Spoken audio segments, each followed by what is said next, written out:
Chicken parm and pasta is one of my favorite dishes to make and eat, so today I'm going to show you how I make it.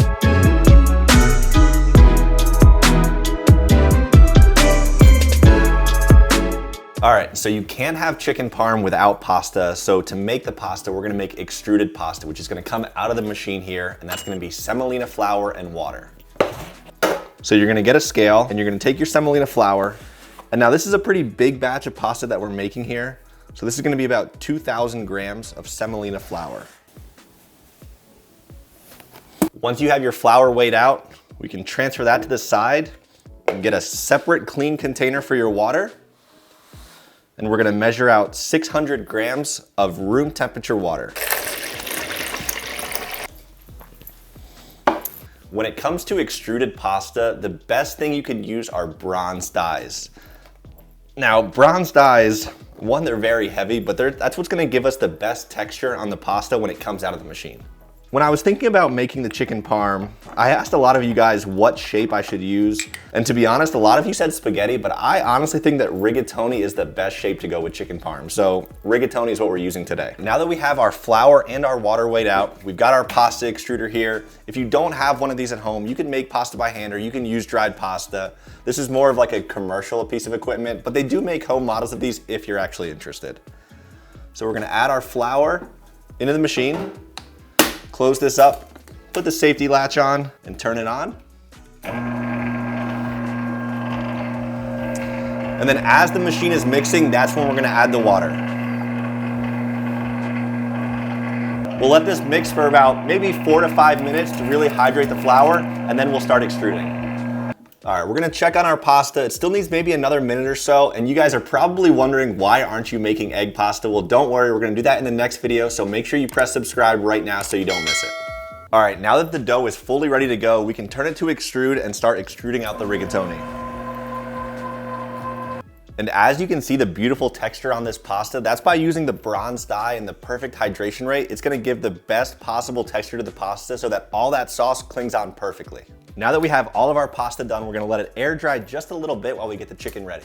Now we're gonna make a very quick tomato sauce with just a couple ingredients. We have onions, garlic, some tomato puree, some crushed tomatoes, and some Sicilian oregano. Super quick, super fast, we'll get it going really easy.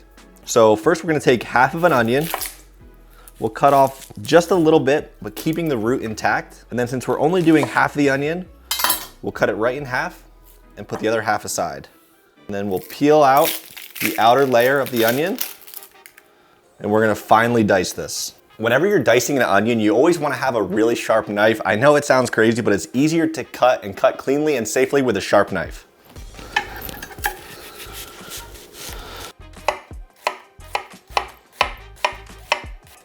We wanna chop this onion really fine too, so it almost melts into the sauce.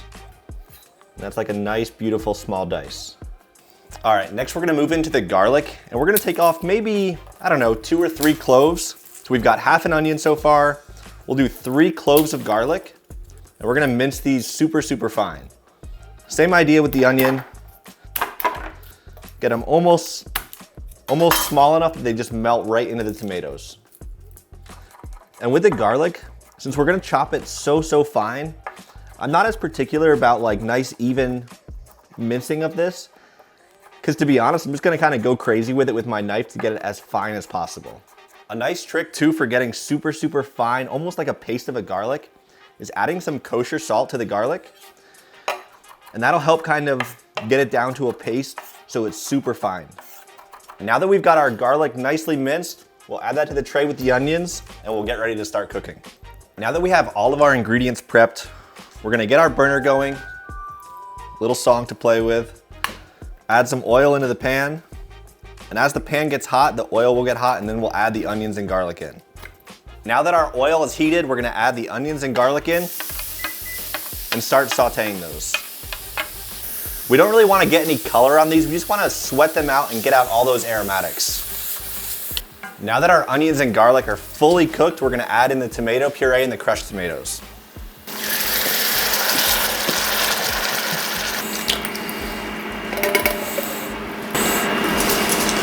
One of my favorite ingredients to use in Italian cooking is Sicilian oregano. The smell, the aroma, the flavor is so good. So we'll add a little bit of this now to the sauce while it's cooking, and we'll let this sauce cook for about 30 to 40 minutes while we get the chicken ready. All right, now that we have the pasta made, the sauce is simmering, we gotta get the chicken ready to get breaded. So we'll take the chicken, and I like to trim it up a little bit first, kind of get rid of any of that excess fat. And then to kind of give more surface area, which will allow for a crispier chicken breast, we're gonna butterfly this so it's a nice big piece of chicken. And then we'll just repeat that with all 3 of the chicken breasts. And now to take it even a step further, we're gonna try to get the chicken even thinner by covering it in plastic wrap and pounding it out just a bit thinner. Now we've got nice, super thin chicken cutlets. Now that our chicken is all cut, we're gonna set up our breading station. So any normal breading station, you're gonna have flour, eggs, and then breadcrumbs. So we're gonna add our flour into container number 1. And to that, we're gonna add some salt and some black pepper. You could also add any other like seasonings or spices in here, whatever you like. And then we'll just kind of mix that up.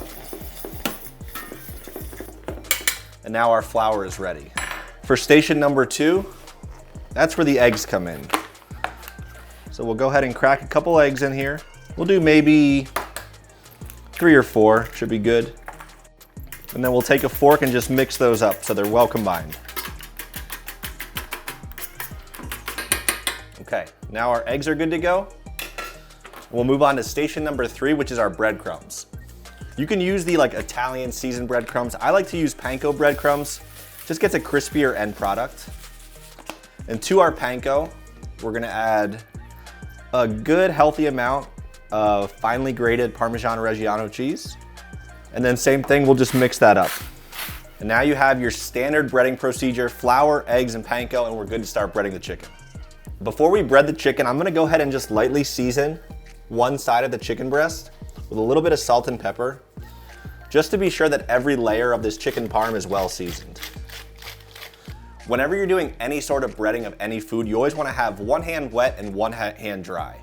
So we're gonna take our chicken breast into the flour. So our left hand, in this case, is my dry hand. So that will not touch the eggs. Drop off the excess flour and put it into the eggs. And using our right hand now, which is our wet hand, make sure that it gets nice and evenly coated. And then from there, right into the breadcrumbs. Switching back now to our dry hand. And you really want to press those breadcrumbs in there to make sure you get a nice even layer of breadcrumbs all over the chicken. And now we have one breaded chicken breast. Now we just got to do the other 2 and we'll be good to start frying. All right, so our oil's at about 350 degrees, which is what we're gonna fry it at. So we're gonna take our first chicken breast and lay it in there. And we'll let it cook until it's golden brown on both sides, and then we'll finish it in the oven. All right, now that we're golden brown on both sides, I'm gonna put this onto the tray while we fry up the other 2. All right, now that our chicken is all fried, we're gonna start prepping everything to top it off and get it in the oven. So I've got some fresh mozzarella cheese here that I'm not really slicing. I'm just kind of really shredding it with my knife into nice thin pieces. That should be plenty right there. And then we're gonna take a little bit of our sauce here that we made earlier and get that on each piece of chicken. Now that our sauce is on there, we're gonna go in with a first layer of Parmigiano Reggiano cheese. I like to do a nice thin layer of this down first before we put the mozzarella on. Next, before we put the mozzarella, we're gonna add some fresh basil that we're just gonna tear it up and kind of put a couple leaves on each piece of chicken. Now we're gonna add some of that Sicilian oregano that we used in the sauce. Just sprinkle a little bit on top of each piece. Now go in with your mozzarella. I like to kind of break it up a little bit. It doesn't have to be perfect. Now we're gonna hit it with one final layer of Parmesan cheese, and then we'll get it in the oven at 375 degrees until it's nicely melted and golden brown.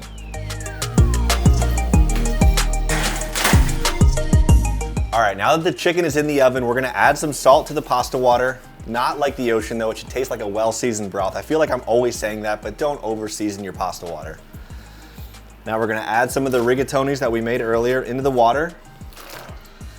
And these will only take a couple minutes to cook since they're fresh. We'll stir those around and let those cook while the chicken's cooking, and then we'll get it all together.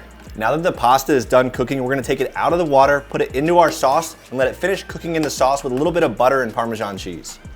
Now that our pasta and sauce are together, we're gonna add a little bit of butter to kind of bring it all together, and a little bit of salt just to season it up. I'm also gonna add a little bit of fresh torn basil, just right here at the end, so you get that nice freshness with the basil. Let's go ahead and give it a taste, see how we're looking. I'd say it's pretty good. Let it go for another 30 seconds, and then we'll get it plated. All right, the chicken just came out of the oven. It's golden brown, it looks delicious, still super crispy, perfectly cooked. We're gonna get it plated up, and we're gonna dig in. So I'm gonna plate this up kind of family style. Get all the rigatonis and sauce in the bottom of the dish. And then we're gonna take our chicken parm. Oh man, it looks so good. We'll put 2 of these bad boys on top of here. And then we're gonna hit it with a little bit more fresh basil because why not? Who doesn't like basil? We'll just kind of tear that. Keep it kind of rustic. We're not trying to get too fancy here. And then it's called chicken parm, so we're gonna hit it with obviously a little bit more Parmesan cheese. And I don't know about you, but I'm ready to give this a try. It's time to dig in, and I'm not gonna lie, I am so excited. I know what it tastes like already, but it never gets old.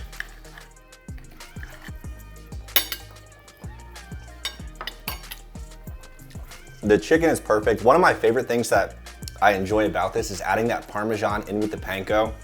You kind of get that extra cheese. Not that there's not already enough cheese, but no one's gonna complain about more cheese. I'm gonna give the pasta a try.